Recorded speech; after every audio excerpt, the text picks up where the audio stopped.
ਰਾਜਨੀਤੀਆਂ, ਉਸ ਤੋਂ ਬਾਅਦ ਹੀ ਮਜ਼ਹਬ ਨੇ, ਉਸ ਤੋਂ ਬਾਅਦ ਹੀ ਸਭ ਕੁਛ ਕਰੋਗੇ ਤੁਸੀਂ। ਪਰ ਲੋਕ ਕੁਛ ਹੈ ਜਿਹੜੇ ਉਹ ਬਾਜ਼ ਨਹੀਂ ਆਉਂਦੇ। ਬਹਰਹਾਲ ਜੇ ਆਪਾਂ ਵੇਖੀਏ ਇਸ ਵੇਲੇ ਸੰਸਾਰ ਦੇ ਵਿੱਚ ਜੋ ਕੁਛ ਵਾਪਰਦਾ, ਉਹ ਤੋਂ ਪਹਿਲਾਂ ਜੇ ਲਈਏ ਕਿ ਕਿਸ ਤਰ੍ਹਾਂ ਸਾਡੇ ਲੋਕ ਜਿਹੜੇ ਜਾ ਕੇ ਆਪਣੀ ਸੌੜੀ ਮਾਨਸਿਕਤਾ ਦਾ ਵਿਖਾਵਾ ਕਰਦੇ ਪਏ ਆ, ਤਾਂ ਸ਼ਰਮਨਾਕ ਵਰਤਾਰਾ ਹੈ। ਦੁਬਈ ਦੇ ਵਿੱਚ ਇੱਕ ਹੋਰ ਪ੍ਰਵਾਸੀ ਭਾਰਤੀ ਦੀ ਨੌਕਰੀ ਗਈ ਹੈ, ਔਰ ਇਹ ਕੋਈ ਛੋਟੇ ਮੋਟੇ ਮਤਲਬ ਕਿ ਉਹ ਕੰਮ ਹੀ ਨਹੀਂ ਹੈ, ਇਹ ਬਹੁਤ ਪਹੁੰਚੇ ਹੋਏ ਬੰਦੇ ਆ। ਜਿਹੜੀਆਂ ਵੱਡੀਆਂ ਕੰਪਨੀਆਂ ਜਿੱਦਾਂ ਇਹ ਦੁਬਈ ਦੀ ਮੋਰੋ ਹੱਬ ਡਾਟਾ ਸੋਲਿਊਸ਼ਨਸ ਕੰਪਨੀ ਹੈ ਜਿਹੜੀ, ਉਹ ਉਹਦੇ ਮੁੱਖ ਅਕਾਊਂਟੈਂਟ ਹੈ ਜਿਹੜੇ, ਉਹ ਤੁਸੀਂ ਹਿਸਾਬ ਲਾ ਲਓ ਕਿ ਲੇਖਾਕਾਰ ਹੈ ਜਿਹੜੇ ਬਾਲ ਕ੍ਰਿਸ਼ਨ ਨੱਕਾ, ਤਾਂ ਉਹਨਾਂ ਨੂੰ ਇਸ ਕਰਕੇ ਹਟਾ ਦਿੱਤਾ ਗਿਆ ਕਿਉਂਕਿ ਉਹਨਾਂ ਨੇ ਕੋਈ ਇਸਲਾਮ ਵਿਰੋਧੀ ਪੋਸਟ ਪਾਈ ਸੀ ਫੇਸਬੁੱਕ ਤੇ। ਤਾਂ ਉਸ ਤੋਂ ਬਾਅਦ ਵਾਇਰਲ ਹੋਇਆ ਤਾਂ ਪੋਸਟ, ਉਸ ਤੋਂ ਮਗਰੋਂ ਫਿਰ ਉਹਨਾਂ ਨੇ ਸਟੈਪ ਚੱਕੇ ਕਿਉਂਕਿ ਲੋਕ ਜਿਹੜੇ ਆ ਵਿਰੋਧਤਾ ਦੇ ਵਿੱਚ ਆਏ। ਪਰ ਇਹ ਪਹਿਲਾ ਮਾਮਲਾ ਨਹੀਂ ਹੈ ਮੁਰੋ ਇਸਲਾਮ ਵਿਰੋਧੀ ਜਾਂ ਉਹ ਜਿਹੜੀ ਕੋਈ ਵੀ ਇਸ ਤਰ੍ਹਾਂ ਦੀ ਸਮੱਗਰੀ ਹੈ ਉਹਦੀ ਮੁਖਾਲਫਤ ਕਰਦੀ ਨਾ, ਆਫੀਸ਼ੀਅਲੀ ਵੀ ਕਿਹਾ ਕਿ ਅਸੀਂ ਇਹ ਚੀਜ਼ ਜਿਹੜੀ ਉਹ ਟੋਲਰੈਂਟ ਨਹੀਂ ਕਰ ਸਕਦੇ, ਬਰਦਾਸ਼ਤ ਨਹੀਂ ਕਰ ਸਕਦੇ ਅਸੀਂ। ਤੇ ਇਹ ਤੋਂ ਪਹਿਲਾਂ ਹੀ ਇੱਕ ਹੋਰ ਸੀਗੇ ਐਮਰਲ ਸਰਵਿਸਿਜ਼ ਦੇ ਵਿੱਚ ਸੀਗੇ ਸ਼ਾਇਦ, ਉਹ ਵੀ ਸੱਜਣ ਇਸੇ ਤਰ੍ਹਾਂ ਦੀ ਕਰਤੂਤ ਕਰਕੇ ਹੋ ਗਏ ਸੀਗੇ, ਬਰਖਾਸਤ ਹੋ ਗਏ ਸੀ ਆਪਣੀ ਨੌਕਰੀ ਤੋਂ। ਉਹ ਸੀਗੇ ਮੇਰੇ ਖਿਆਲ ਦੇ ਨਾਲ ਰਿਤੂ ਰਮਤ, ਕੋਈ ਐਸਾ ਨਾਮ ਸੀਗਾ ਉਹਨਾਂ ਦਾ, ਕੀਤੂ ਰਮਟ ਸ਼ਾਇਦ ਇਹ ਨਾਮ ਸੀਗਾ। ਤਾਂ ਉਹਨਾਂ ਨੂੰ ਵੀ ਹਟਾ ਦਿੱਤਾ ਗਿਆ ਸੀਗਾ। ਦੋ ਹੋਰ ਸੀਗੇ ਜਿਨ੍ਹਾਂ ਦੇ ਵਿੱਚ ਇੱਕ ਇਸਲਾਮ ਦਾ ਕਥਿਤ ਤੌਰ ਤੇ ਕੋਈ ਮਜ਼ਾਕ ਉਡਾ ਰਿਹਾ ਸੀਗਾ, ਤੇ ਇੱਕ ਨੇ ਕੁਛ ਹੋਰ ਕਰ ਦਿੱਤਾ ਸੀ। ਤੁਹਾਨੂੰ ਯਾਦ ਹੋਣਾ ਇੱਕ ਨੇ ਜਦੋਂ ਰਾਮ ਮੰਦਿਰ ਦਾ ਆਇਆ ਸੀ ਮਸਲਾ, ਉਦੋਂ ਵੀ ਇੱਕ ਪੋਸਟ ਪਾ ਦਿੱਤੀ ਸੀਗੀ ਕਿ ਹੁਣ ਇਹਦੀ ਵਾਰੀ ਆ, ਜਿਹੜੀ ਉਹਨਾਂ ਦੀ ਮੁਸਲਮਾਨਾਂ ਦੀ ਬਹੁਤ ਪਾਕ ਜਗ੍ਹਾ, ਉਹਦਾ ਇੱਕ ਨਾਮ ਲੈ ਦਿੱਤਾ ਜੀ ਕਿ ਹੁਣ ਇਹਦੀ ਵਾਰੀ ਹੈ। ਤਾਂ ਉਹਨੂੰ ਵੀ ਚੱਕ ਕੇ ਅੰਦਰ ਮਾਰਿਆ ਸੀ, ਪਤਾ ਨਹੀਂ ਕੀ ਸਜ਼ਾ ਮਿਲੀ ਜਾਂ ਨਹੀਂ ਮਿਲੀ। ਤਾਂ ਤੁਸੀਂ ਆਪ ਹੀ ਅੰਦਾਜ਼ਾ ਲਾ ਲਓ ਕਿ ਯੂਏ ਦੇ ਵਿੱਚ ਜਦੋਂ 2015 'ਚ ਕਾਨੂੰਨ ਪਾਸ ਹੋ ਗਿਆ ਕਿ ਕਿਸੇ ਵੀ ਧਰਮ ਜਾਂ ਨਸਲ ਦੇ ਆਧਾਰ ਤੇ ਤੁਸੀਂ ਭੇਦਭਾਵ ਨਹੀਂ ਕਰ ਸਕਦੇ, ਤਾਂ ਪੜ੍ਹੇ ਲਿਖੇ ਜਾ ਕੇ ਲੋਕ ਇਹੋ ਜਿਹਾ ਵਿਖਾਵਾ ਕਰਦੇ ਤਾਂ ਸ਼ਰਮਨਾਕ ਹੈ। ਕਿਉਂਕਿ ਦੇਖੋ ਤੁਹਾਨੂੰ WHO ਸਮਝਾ ਚੁੱਕਿਆ ਇਹ ਸਾਰਾ ਕੁਛ ਕਰ ਕਿਉਂ ਰਹੇ ਆ, ਕਿਉਂਕਿ ਇੱਕ ਐਸੀ ਭਾਵਨਾ ਜਿਹੜੀ ਕਿ ਇਨਸਾਨ ਦੇ ਅੰਦਰ, ਬਹੁਤੇ ਇਨਸਾਨਾਂ ਦੇ ਅੰਦਰ ਵੈਸੇ ਮਰਦੀ ਨਹੀਂ ਕਦੇ, ਇੱਕ ਭਾਵਨਾ ਹੈ ਕਿ ਦੂਸਰੇ ਨੂੰ ਨੀਵਾਂ ਦਿਖਾਉਣਾ ਕਿਸੇ ਨਾ ਕਿਸੇ ਬਹਾਨੇ। ਤਾਂ ਹੁਣ ਬਿਮਾਰੀ ਦਾ ਬਹਾਨਾ ਬਣਾ ਕੇ, ਜਿਵੇਂ ਤੁਹਾਨੂੰ ਪਤਾ ਹੀ ਹੈ ਕਿ ਤਬਲੀਗ ਦਾ ਮਸਲਾ ਉੱਠਿਆ ਇੱਥੇ, ਤਾਂ ਨੀਵਾਂ ਦਿਖਾਉਣ ਦਾ ਯਤਨ ਹੈ ਜਾਂ ਬਦਨਾਮ ਕਰਨ ਦਾ ਯਤਨ ਹੈ ਕਿ ਇਹ ਲੋਕ ਜਿਹੜੇ ਆ ਉਹ ਤੇ ਹੈ ਹੀ ਐਸੇ ਆ। ਸੋ ਉਹਨਾਂ ਦੇ ਕਿਰਦਾਰਾਂ ਨੂੰ ਨੀਵਾਂ ਵਿਖਾਉਣ ਦਾ ਯਤਨ ਕੀਤਾ ਜਾ ਰਿਹਾ, ਜਦ ਕਿ ਬਿਮਾਰੀ ਦਾ ਧਰਮ ਦੇ ਨਾਲ ਕੋਈ ਤਾਲੁਕ ਨਹੀਂ ਹੈ। ਈਸਾਈ ਵੀ ਮਰ ਰਿਹਾ ਵਾ, ਮੁਸਲਮਾਨ ਵੀ ਮਰ ਰਿਹਾ, ਸਿੱਖ ਵੀ ਮਰੇ ਆ, ਹਿੰਦੂ ਵੀ ਮਰ ਰਹੇ ਆ, ਸਾਰੇ ਹੀ ਮਰ ਰਹੇ ਆ। ਤਾਂ ਜਦੋਂ ਇਹੋ ਜਿਹਾ ਮਾਹੌਲ ਹੋਵੇ ਉਦੋਂ ਅਕਲ ਦੀ ਗੱਲ ਕਰਨੀ ਚਾਹੀਦੀ ਹੈ, ਪਰ ਕਈ ਲੋਕਾਂ ਦੀ ਅਕਲ ਨਾਲ ਤੁਹਾਨੂੰ ਪਤਾ ਜਮਾਂਦਰੂ ਹੀ ਦੁਸ਼ਮਣੀ ਹੁੰਦੀ ਹੈ। ਸੋ ਜਲੂਸ ਕਢਾ ਰਹੇ ਆ ਇਹ ਲੋਕ, ਤਾਂ ਇੰਟਰਨੈਸ਼ਨਲ ਮੀਡੀਆ ਕਵਰ ਕਰ ਰਿਹਾ ਇਹਨਾਂ ਖਬਰਾਂ ਨੂੰ, ਬਹੁਤ ਮਾੜੀ ਗੱਲ ਆ। ਚਾਹੇ ਕੋਈ ਵੀ ਆ ਭਾਰਤੀ ਮੂਲ ਦਾ, ਜੇ ਕੋਈ ਜਾ ਕੇ ਕਿਸੇ ਵੀ ਮੰਚ ਤੇ ਇਸ ਤਰ੍ਹਾਂ ਦੀ ਹਰਕਤ ਕਰੂਗਾ, ਹਿਮਾਕਤ ਕਰੂਗਾ, ਤਾਂ ਬਦਨਾਮੀ ਜਿਹੜੀ ਉਹ ਸਾਰਿਆਂ ਦੀ ਹੋਣੀ ਹੋਣੀ ਹੈ। ਜੀ ਜੀ ਜੀ। ਉੱਧਰ ਅਗਲੀ ਜਿਹੜੀ ਗੱਲ ਕਰੀਏ, ਕਹਿੰਦੇ ਮਿੰਟੂ ਜੀ, ਕਰੋਨਾ ਖਿਲਾਫ ਜੰਗ ਦੇ ਦੌਰਾਨ ਹੁਣ ਮੋਦੀ ਸਰਕਾਰ ਦੇ ਦੁਆਰਾ ਲਿਆ ਗਿਆ ਵੱਡਾ ਫੈਸਲਾ, ਕਹਿੰਦੇ ਦੇਸ਼ ਨੂੰ ਪਟੜੀ ਤੇ ਚਾੜਨ ਦੇ ਲਈ ਚੱਕੇ ਗਏ ਨੇ ਪਹਿਲਾ ਕਦਮ। ਹਾਂ ਬਿਲਕੁਲ। ਉਸ ਤੋਂ ਪਹਿਲਾਂ ਆਪਾਂ ਜੇ ਹੁਣ ਦੇਖ ਲਈਏ ਇਸ ਵੇਲੇ ਦਾ ਜਿਹੜਾ ਫਿਗਰ ਹੈ ਕਰੋਨਾ ਵਾਇਰਸ ਕੇਸਿਸ ਦਾ, ਤਾਂ ਉਹ ਹੈ 18,76,656 ਡੈਥ ਕੇਸ ਨੇ ਜਿਹੜੀਆਂ ਹੁਣ ਤੱਕ ਰਿਕਾਰਡ ਨੇ। ਉਹ ਮੇਰੇ ਖਿਆਲ ਦੇ ਨਾਲ 1,16,780 ਰਿਕਵਰਡ ਜਿਹੜੇ ਆ ਉਹ 4,35,545। ਜੇ ਵੇਖੀਏ ਆਪਾਂ ਤਾਂ ਇੰਡੀਆ ਨੇ ਕਾਫੀ ਮੇਰੇ ਖਿਆਲ ਦੇ ਨਾਲ ਇਸ ਮਾਮਲੇ ਦੇ ਵਿੱਚ ਜੇ ਕਹੀਏ ਤਾਂ ਹੁਣ ਤੱਕ ਠੀਕ ਠਾਕ ਕੰਮ ਕੀਤਾ। ਜੇ ਅੱਗੇ ਠੀਕ ਰਹਿੰਦਾ ਤਾਂ ਇਹਨਾਂ ਦਾ ਹੁਣ ਵੀ ਅੰਕੜਾ ਜਿਹੜਾ 10,000 ਨੂੰ ਨਹੀਂ ਛੋਹ ਪਾਇਆ, ਜਦਕਿ ਕਾਫੀ ਦਿਨ ਹੋ ਗਏ। 9240 ਹੈ, 331 ਜਿਹੜੀਆਂ ਡੈਥ ਇੱਥੇ ਵੀ ਰਿਕਾਰਡ ਕੀਤੀਆਂ ਗਈਆਂ। ਤਾਂ ਬਹਰਹਾਲ ਇਹਨਾਂ ਦਾ ਹੁਣ ਮਸਲਾ ਕੀ ਆ, ਰਾਜ ਕਰਨਵੀਰ ਸਿੰਘ ਜੀ ਤੁਸੀਂ ਸੁਣਿਆ ਹੋਣਾ ਵੀਕਐਂਡ ਤੇ ਸੰਸਾਰ ਬੈਂਕ ਨੇ ਵੀ ਅੰਦਾਜ਼ਾ ਲਾਇਆ, ਕਿਉਂਕਿ ਸੰਸਾਰ ਬੈਂਕ ਦਾ ਅੰਦਾਜ਼ਾ ਵੈਸੇ ਤੇ ਰੇਟਿੰਗ ਏਜੰਸੀਆਂ ਤੁਹਾਨੂੰ ਪਤਾ ਹੀ ਹੈ ਪੂਰੇ ਸੰਸਾਰ ਦੇ ਵਿੱਚ ਚੱਲਦੀਆਂ, ਉਹਨਾਂ ਤੇ ਤਰ੍ਹਾਂ ਤਰ੍ਹਾਂ ਦੇ ਦੋਸ਼ ਵੀ ਲੱਗਦੇ ਆ ਕਿ ਕਿਸੇ ਮੁਲਕ ਦੀ ਰੇਟਿੰਗ ਘਟਾ ਦਿੰਦੇ ਆ, ਕਿਸੇ ਦੀ ਵਧਾ ਦਿੰਦੇ, ਕਿਉਂਕਿ ਤੁਹਾਨੂੰ ਪਤਾ ਹੀ ਹੈ ਨਾ ਕੌਮਾਂਤਰੀ ਪੱਧਰ ਤੇ ਜਿਸ ਤਰ੍ਹਾਂ ਦੀ ਕੂਟਨੀਤੀ ਚੱਲਦੀ ਹੈ। ਪਰ ਜਿਹੜਾ ਸੰਸਾਰ ਬੈਂਕ ਹੈ, ਸੰਸਾਰ ਬੈਂਕ ਦੇ ਅੰਦਾਜ਼ੇ ਤੇ ਕੋਈ ਸਧਾਰਨ ਬੰਦਾ ਜਾਂ ਕੋਈ ਵੀ ਆਰਥਿਕ ਮਾਹਰ ਆ ਉਹ ਛੇਤੀ ਕਿਤੇ ਉਂਗਲ ਨਹੀਂ ਚੁੱਕਦਾ। ਤਾਂ ਉਹਨਾਂ ਨੇ ਸਿੱਧੇ ਤੌਰ ਤੇ ਆਖਿਆ ਕਿ ਤੁਹਾਡੀ ਜਿਹੜੀ ਗਰੋਥ ਰੇਟ ਆ GDP ਦੀ, ਉਹ ਮਿੱਤਰੋ 1.8 ਤੋਂ 2.5 ਜਾਂ 8 ਦੇ ਵਿਚਾਲੇ ਰਹਿਣੀ ਆ, ਮਤਲਬ 1.5 ਤੋਂ 2.5। ਔਰ ਦੂਜੀ ਚੀਜ਼ ਇਹ ਆ ਕਿ ਜੇ ਤੁਸੀਂ ਮੰਨ ਲਓ ਇਸ ਚੀਜ਼ ਨੂੰ, ਲਾਕਡਾਊਨ ਨੂੰ, ਜਾਂ ਜੋ ਵੀ ਤੁਸੀਂ ਇਸ ਸਮੇਂ ਤਾਲਾਬੰਦੀ ਕੀਤੀ ਆ, ਕਿਤੇ ਕਰਫਿਊ ਲਾਇਆ, ਇਸ ਚੀਜ਼ ਨੂੰ ਤੁਸੀਂ ਅੱਗੇ ਲੈ ਕੇ ਜਾਂਦੇ ਹੋ, ਐਕਸਟੈਂਡ ਕਰਦੇ ਹੋ, ਦੈਨ ਤੁਹਾਡੀ GDP ਗਰੋਥ ਰੇਟ ਜਿਹੜੀ ਆ ਉਹ ਨੈਗੇਟਿਵ 'ਚ ਚਲੇ ਜਾਏਗੀ, ਤਾਂ ਤੁਸੀਂ ਨੈਗੇਟਿਵ ਦੇ ਵਿੱਚ ਵੀ ਜਾ ਸਕਦੇ ਹੋ। ਤਾਂ ਇਹ ਇੱਕ ਬਹੁਤ ਵੱਡਾ ਝਟਕਾ ਸੀ ਜੇ ਆਰਥਿਕ ਮੁਹਾਜ਼ ਦੇ ਆਪਾਂ ਦੇਖੀਏ। ਤਾਂ ਉਸ ਤੋਂ ਬਾਅਦ ਇਹ ਚੀਜ਼ਾਂ ਜਿਹੜੀਆਂ ਨਿਕਲੀਆਂ ਕਿ ਭਾਈ ਹਾਂ ਕੀ ਕੀਤਾ ਜਾਵੇ ਮੁਲਕ ਦਾ। ਤਾਂ ਹੁਣ ਜਿਹੜੀ ਕੋਸ਼ਿਸ਼ ਕੀਤੀ ਜਾ ਰਹੀ ਆ, ਪ੍ਰਧਾਨ ਸੇਵਕ ਕੱਲ ਨੂੰ 10 ਵਜੇ ਸੰਬੋਧਨ ਕਰਨਗੇ ਦੇਸ਼ ਦੇ ਨਾਮ। ਮੈਂ ਸਮਝਦਾ ਕਿ ਦੇਖੋ, ਚਾਹੇ ਤੁਸੀਂ ਮੋਦੀ ਦੇ ਆਲੋਚਕ ਹੋ ਚਾਹੇ ਸਮਰਥਕ ਹੋ, ਕੋਈ ਫਰਕ ਨਹੀਂ ਪੈਂਦਾ, ਪਰ ਮੋਦੀ ਨੇ ਜਿਸ ਤਰ੍ਹਾਂ ਦਾ ਲਾਕਡਾਊਨ ਕੀਤਾ, ਹਾਲਾਂਕਿ ਮੇਰੀ ਨਜ਼ਰ ਦੇ ਵਿੱਚ ਹਾਲੇ ਵੀ ਕੁਝ ਖੁੰਝੇ ਆ, ਵਕਤ ਇਹਨਾਂ ਨੇ ਗਵਾਇਆ, ਪਰ ਜਿਹੜਾ ਲਾਕਡਾਊਨ ਕੀਤਾ ਵੇਲੇ ਸਿਰ ਕੀਤਾ, ਚੀਜ਼ਾਂ ਜਿਹੜੀਆਂ ਹਾਲੇ ਵੀ ਕੰਟਰੋਲੇਬਲ ਹੈ। ਪਰ ਗੱਲ ਇਹ ਹੈ ਕਿ ਹੁਣ ਤੁਸੀਂ ਅੱਗੇ ਕੀ ਕਰੋਗੇ, ਇਹ ਬਹੁਤ ਵੱਡੀ ਦੁਬਿਧਾ। ਕਿ ਚਲੋ ਡਿਸੀਜਨ ਇਹ ਲੈ ਲਿਆ, ਵਧੀਆ ਡਿਸੀਜਨ ਬਣ ਗਿਆ ਤੁਹਾਡਾ, ਸਾਰਿਆਂ ਨੇ ਕਿਹਾ ਕਿ ਦੇਸ਼ ਦੇ ਵਿੱਚ ਜਿਹੜਾ ਵੀ ਕੋਈ ਬੰਦਾ ਹਰੇਕ ਹੀ ਕਹਿੰਦਾ ਕਿ ਠੀਕ ਕੀਤਾ ਯਾਰ, ਇਹ ਤੋਂ ਬਾਅਦ ਕੋਈ ਚਾਰਾ ਵੀ ਨਹੀਂ ਸੀ ਬਚਦਾ। ਬਟ ਹੁਣ ਸਮੱਸਿਆ ਕੀ ਆ ਕਿ ਤੁਸੀਂ ਕਰੋਗੇ ਕੀ ਅੱਗੇ। ਲਾਕਡਾਊਨ ਤੇ ਕੱਲ ਨੂੰ ਖਤਮ ਹੋ ਜਾ ਰਿਹਾ, ਕਿ ਤੁਸੀਂ ਲਾਕਡਾਊਨ ਐਕਸਟੈਂਡ ਕਰਦੇ ਹੋ ਜਾਂ ਤੁਸੀਂ ਇਹਨੂੰ ਵਾਪਸ ਲੈਂਦੇ ਹੋ। ਦੋ ਹੀ ਤੁਹਾਡੇ ਕੋਲ ਰਸਤੇ ਆ, ਜਾਂ ਤੀਸਰਾ ਰਸਤਾ ਕੀ ਖੋਜਿਆ ਜਾ ਰਿਹਾ ਵਾ ਕਿ ਆਪਾਂ ਇਸ ਤਰ੍ਹਾਂ ਕਰੀਏ ਕਿ ਦੇਸ਼ ਨੂੰ 3 ਜ਼ੋਨਾਂ ਦੇ ਵਿੱਚ ਵੰਡ ਦਈਏ। ਤੇ ਮਤਲਬ ਜਿੱਥੇ ਜ਼ਿਆਦਾ ਕੇਸ ਨੇ, ਜ਼ਿਆਦਾ ਹੌਟਸਪੌਟ ਨੇ, ਉਹਨਾਂ ਨੂੰ ਰੈੱਡ ਕਰ ਦਈਏ। ਦੂਸਰੇ ਜਿਹੜੇ ਮਤਲਬ ਕਿ ਥੋੜੇ ਕੇਸਾਂ ਵਾਲੇ ਆ ਉਹਨਾਂ ਨੂੰ ਕਰ ਦਈਏ ਔਰੰਜ। ਤੇ ਜਿਹੜੇ ਬਿਲਕੁਲ ਸਿਕਿਉਰ ਹੈ, ਜਿਸ ਤਰ੍ਹਾਂ ਹੁਣ ਕਈ ਜ਼ਿਲ੍ਹੇ ਬਚੇ ਹੋਏ ਆ, ਤਕਰੀਬਨ 300 ਦੇ ਕਰੀਬ ਜ਼ਿਲ੍ਹੇ ਬਚੇ ਆ, ਜਾਂ ਇਸ ਤਰ੍ਹਾਂ ਦੇ ਇਲਾਕੇ ਜਿੱਥੇ ਕੋਈ ਮਾਮਲਾ ਨਹੀਂ ਹੈ ਜਾਂ ਬਹੁਤ ਥੋੜੇ ਆਏ ਜਾਂ ਆ ਕੇ ਠੀਕ ਹੋ ਗਏ, ਉਹਨਾਂ ਨੂੰ ਆਪਾਂ ਰੱਖ ਦਈਏ ਗ੍ਰੀਨ ਕੈਟਾਗਰੀ 'ਚ। ਪਰ ਸਵਾਲ ਤਾਂ ਇਹੋ ਹੀ ਹੈ ਨਾ ਕਿ ਹੁਣ ਇਹ ਕਿਹੜਾ ਕਰੋਨਾ ਜਿਹੜਾ ਉਹ ਰੰਗ ਵੇਖ ਕੇ ਡਰ ਜਾਂਦਾ, ਕਿਹੜਾ ਟੂਣਾ ਹੋਇਆ ਵਾ। ਇਹ ਆ ਕਿ ਜੇ ਤੁਸੀਂ ਮੰਨ ਲਓ ਲੋਕ ਲਾਕਡਾਊਨ ਦੇ ਵਿੱਚ ਕੋਈ ਥੋੜੀ ਜਿਹੀ ਖੁੱਲ੍ਹ ਦਿੰਦੇ ਹੋ ਤਾਂ ਇੱਕ ਥਾਂ ਤੋਂ ਇਨਫੈਕਟਡ ਬੰਦੇ ਦੂਸਰੀ ਥਾਂ ਤੇ ਜਾ ਸਕਦੇ ਆ। ਇਹ ਇੱਕ ਵੱਡਾ ਚੈਲੰਜ ਆ ਕਿ ਜੇ ਲਾਕਡਾਊਨ ਨੂੰ ਨਹੀਂ ਵਧਾਉਂਦੇ ਤਾਂ ਵੀ ਬਹੁਤ ਵੱਡੀ ਦਿੱਕਤ ਆ, ਦੁਵਿਧਾ ਆ ਕਿ ਮਾਮਲਾ ਜਿਹੜਾ ਉਹ ਵਿਗੜ ਜਾਏਗਾ। ਸੋ ਇਸੇ ਕਰਕੇ ਕੁਝ ਫੈਸਲੇ ਲੈ ਰਹੇ ਨੇ ਨਰਿੰਦਰ ਮੋਦੀ ਹੋਰੀ। ਅੱਜ ਇਹਨਾਂ ਨੇ ਪਹਿਲਾ ਕਦਮ ਚੁੱਕ ਲਿਆ ਵਾ, ਮਤਲਬ ਕਿ 15 ਕਿਸਮ ਦੇ ਉਦਯੋਗਾਂ ਨੂੰ ਇਹਨਾਂ ਨੇ ਇਜਾਜ਼ਤ ਦੇ ਦਿੱਤੀ ਹੈ ਕਿ ਤੁਸੀਂ ਚੱਕਾ ਕਮਾਓ। ਇਹ ਵੱਡੀ ਖਬਰ ਹੈ ਇਸ ਵੇਲੇ ਦੀ, ਬਹੁਤ ਵੱਡੀ ਖਬਰ ਹੈ। ਜੇ ਦੇਖੀਏ ਜਿੱਦਾਂ ਆਪਟਿਕ ਫਾਈਬਰ ਕੇਬਲ ਆ, ਕੰਪਰੈਸ਼ਰ ਤੇ ਕੰਡੈਂਸਰ ਯੂਨਿਟਸ ਹੁੰਦੇ ਜਿਹੜੇ ਸਟੀਲ ਦੇ ਯੂਨਿਟਸ, ਕੁਛ ਪਾਵਰ ਲੂਮ ਦੇ, ਤੇ ਕਾਗਜ਼ ਇਕਾਈਆਂ, ਖਾਦ, ਪੇਂਟ, ਪਲਾਸਟਿਕ ਜਾਂ ਟਰਾਂਸਪੋਰਟ ਇਕਾਈਆਂ, ਜਿਹੜੀਆਂ ਵਾਹਨਾਂ ਦੀਆਂ ਇਕਾਈਆਂ, ਹੀਰੇ ਜਵਾਹਰਾਤ, ਰਤਨ ਗਹਿਣੇ ਜੋ ਵੀ ਹੈ, ਇਹਨਾਂ ਵਾਸਤੇ ਸਾਰਾ ਕੁਛ ਹੈ ਜਿਹੜਾ ਉਹ ਖੋਲ ਦਿੱਤਾ ਗਿਆ। ਮਤਲਬ ਕਿ ਟਰਾਂਸਫਾਰਮਰ ਦੇ ਸਰਕਟ, ਵਾਹਨ ਜਾਂ ਜਿਹੜੇ ਦੂਰ ਸੰਚਾਰ ਦੇ ਹੋਰ ਉਪਕਰਨ ਆ, ਭੋਜਨ ਤੇ ਖਾਣ ਪੀਣ ਵਾਲੇ ਪਦਾਰਥ, ਇਹ ਸਾਰੇ ਉਦਯੋਗ ਜਿਹੜੇ ਇਹਨਾਂ ਨੇ ਕਹਿਤਾ ਕਿ ਤੁਸੀਂ ਚੱਕਾ ਚਲਾਓ। ਹਾਲਾਂਕਿ ਕੁਛ ਇਹਨਾਂ ਨੇ ਰੱਖੀਆਂ ਹੋਣੀਆਂ ਸ਼ਰਤਾਂ, ਜਿਹਦਾ ਆਪਾਂ ਨੂੰ ਹਾਲੇ ਤਫਸੀਲ ਪੂਰਵਕ ਕੋਈ ਅੰਦਾਜ਼ਾ ਨਹੀਂ ਹੈ ਕਿ ਕਿਹੜੀਆਂ ਸ਼ਰਤਾਂ ਰੱਖੀਆਂ ਹੋਣਗੀਆਂ। ਬਟ ਇਹਨਾਂ ਨੇ ਰੱਖ ਦਿੱਤਾ ਕਿ ਇੱਕ ਸ਼ਿਫਟ ਦੇ ਵਿੱਚ ਕੰਮ ਕਰੋ ਤੁਸੀਂ, ਮਤਲਬ ਇੱਕ ਸ਼ਿਫਟ ਦੇ ਵਿੱਚ ਕੰਮ ਕਰੀ ਚਲੋ। ਸ਼ਿਫਟ ਦਾ ਮਤਲਬ ਫਿਰ ਇਹੀ ਹੋ ਗਿਆ ਕਿ 8 ਘੰਟੇ ਕੰਮ ਕਰ ਲਓ। ਤਾਂ 8 ਘੰਟੇ ਦੇ ਵਿੱਚ ਕਹਿਣਗੇ ਕਿ ਹਾਂ ਭਾਈ ਤੁਸੀਂ ਦੂਰੀ ਬਣਾ ਕੇ ਰੱਖੋ, ਜਾਂ ਜਿਹੜੇ ਤੁਹਾਡੇ ਕੰਮ ਹੈ ਉਹ ਪੱਕੇ ਹੋਣੇ ਚਾਹੀਦੇ, ਉਹਨਾਂ ਦਾ ਪ੍ਰਬੰਧ ਵਧੀਆ ਹੋਣਾ ਚਾਹੀਦਾ। ਇਸ ਤਰ੍ਹਾਂ ਦੀਆਂ ਸ਼ਰਤਾਂ ਹੋਣਗੀਆਂ ਜਿਹੜੀਆਂ ਕਿ ਮੇਰੇ ਖਿਆਲ ਦੇ ਨਾਲ ਕੱਲ ਨੂੰ ਸਾਫ਼ ਹੋ ਜਾਣਗੀਆਂ। ਤਾਂ ਇੱਕ ਵੱਡਾ ਕਦਮ ਹੈ, ਇਸ ਵੇਲੇ ਦੀ ਵੱਡੀ ਖਬਰ ਹੈ ਕਿ ਇੰਡੀਆ ਇਸ ਮਾਮਲੇ ਦੇ ਵਿੱਚ ਹੁਣ ਅੱਗੇ ਵਧਣਾ ਸ਼ੁਰੂ ਕਰ ਰਿਹਾ। ਤਾਂ ਜਿੱਥੋਂ ਤੱਕ ਹੈਗਾ ਕੱਲ ਦਾ ਸਵਾਲ, ਲੱਗਦਾ ਇਹੋ ਕਿ ਪ੍ਰਧਾਨ ਸੇਵਕ ਕੋਈ ਵੱਡਾ ਪਲਾਨ ਲੈ ਕੇ ਆਉਣਗੇ, ਪਰ ਬਹੁਤ ਦੁਬਿਧਾ ਵਾਲਾ ਕੰਮ ਹੋਵੇਗਾ ਕਿ ਕੀ ਫੈਸਲਾ ਲਿਆ ਜਾਵੇ। ਮਤਲਬ ਜੇ ਹੁਣ ਲਾਕਡਾਊਨ ਐਕਸਟੈਂਡ ਕਰਦੇ ਆ ਤਾਂ ਇਕੋਨਮੀ ਡੁੱਬਦੀ ਪਈ। ਇਕੋਨਮੀ ਤਾਂ ਵੈਸੇ ਡੁੱਬੀ ਪਈ ਸੀ ਕਿ ਪਹਿਲੇ ਤੁਹਾਨੂੰ ਪਤਾ ਹੀ ਆ ਕਿ ਜੇ ਮੰਨ ਲਓ ਲਾਕਡਾਊਨ ਖੋਲ੍ਹਿਆ ਜਾਂਦਾ ਤਾਂ ਫਿਰ ਦੇਸ਼ ਨੂੰ ਬਚਾਇਆ ਕਿਸ ਤਰ੍ਹਾਂ ਜਾਵੇ। ਇਹ ਦੋ ਵੱਡੇ ਚੈਲੰਜ ਆ ਕਿ ਉਹਨਾਂ ਦੇ ਵਿੱਚੋਂ ਕਿਸ ਨੂੰ ਸਰ ਕੀਤਾ ਜਾਵੇ। ਸਭ ਤੋਂ ਪਹਿਲਾਂ ਵੈਸੇ ਇਹਨਾਂ ਨੇ ਪਿੱਛੇ ਜੇ ਸੰਕੇਤ ਦੇ ਦਿੱਤਾ ਸੀਗਾ ਕਿ ਜਾਨ ਵੀ ਤੇ ਜਹਾਨ ਵੀ, ਮਤਲਬ ਜਾਨ ਵੀ ਬਚਾਉਣੀ ਹੈ ਤੇ ਜਹਾਨ ਵੀ ਜਿੱਤਣਾ। ਤਾਂ ਇਹ ਚੀਜ਼ ਜਿਹੜੀ ਆ ਉਹ ਪ੍ਰਧਾਨ ਮੰਤਰੀ ਦੇ ਸ਼ਬਦਾਂ 'ਚੋਂ ਮੈਨੂੰ ਅੱਗੇ ਵੀ ਦਿਸੀ ਹੈ।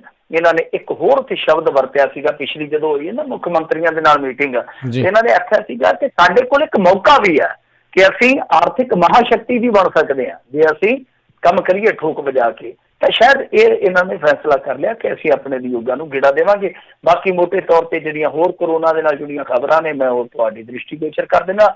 ਇਟਲੀ ਦੇ ਵਿੱਚ ਸੁਧਾਰ ਵੇਖਿਆ, ਅੱਛੀ ਖਬਰ ਹੈ। ਜਿਵੇਂ ਅੱਜ ਵਿਸਾਖੀ ਦਾ ਦਿਨ ਆ, ਪਾਵਨ ਦਿਹਾੜਾ, ਇਸ ਮੌਕੇ ਤੇ ਕੁਝ ਚੰਗੀਆਂ ਵੀ ਖਬਰਾਂ ਨੇ। ਇਟਲੀ ਦੇ ਵਿੱਚੋਂ ਕੁਝ ਸੁਧਾਰ ਆ, 2000 ਦੇ ਕਰੀਬ ਕਹਿੰਦੇ ਕਿ ਔਸਤਨ ਮਰੀਜ਼ ਜਿਹੜੇ ਆ ਉਹ ਠੀਕ ਹੋ ਰਹੇ ਨੇ ਇਸ ਵੇਲੇ। ਇਹ ਅੱਛੀ ਖਬਰ ਆ।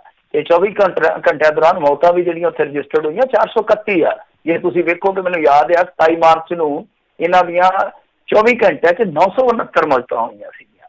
ਤਾਂ ਉਸ ਦੇ ਮੁਕਾਬਲੇ ਹਾਲਾਂਕਿ ਮਰਨ ਵਾਲੇ ਤੇ ਹੈਗੇ ਨੇ ਹਾਲੇ ਵੀ, ਪਰ ਇਹ ਬਹੁਤ ਘੱਟ ਅੰਕੜਾ। ਦੂਜੇ ਪਾਸੇ ਜੇ ਦੇਖੀਏ ਫਰਾਂਸ ਤੇ ਅਮਰੀਕਾ ਦੇ ਵਿੱਚ ਇਹ ਮੁਲਕ ਜਿਹੜੇ ਆ ਉਹ ਵੀ ਥੋੜੀ ਜਿਹੀ ਰਾਹਤ ਮਹਿਸੂਸ ਕਰ ਰਹੇ ਆ ਮੌਤਾਂ ਦੇ ਮਾਮਲੇ 'ਚ। ਹਾਲਾਂਕਿ ਮੁੱਖ ਤੌਰ ਤੇ ਮੈਨੂੰ ਇਹ ਨਹੀਂ ਪਤਾ ਕਿ ਇਸ ਟਾਈਮ ਇੱਥੇ ਕੀ ਅੰਕੜੇ ਆ 24 ਘੰਟਿਆਂ ਦੇ ਵਿੱਚ ਕਿੰਨੀਆਂ ਮੌਤਾਂ ਹੋਈਆਂ, ਪਰ ਦੱਸਦੇ ਕਿ ਇਹਨਾਂ ਮੁਲਕਾਂ ਦੇ ਵਿੱਚ ਵੀ ਕਮੀ ਦਰਜ ਕੀਤੀ ਗਈ ਆ। ਤਾਂ ਚਲੋ ਸੱਚੇ ਪਾਤਸ਼ਾਹ ਅੱਗੇ ਅਰਦਾਸ ਕਰੀਏ ਕਿ ਸਾਰਾ ਕੁਝ ਠੀਕ ਹੋ ਜਾਵੇ।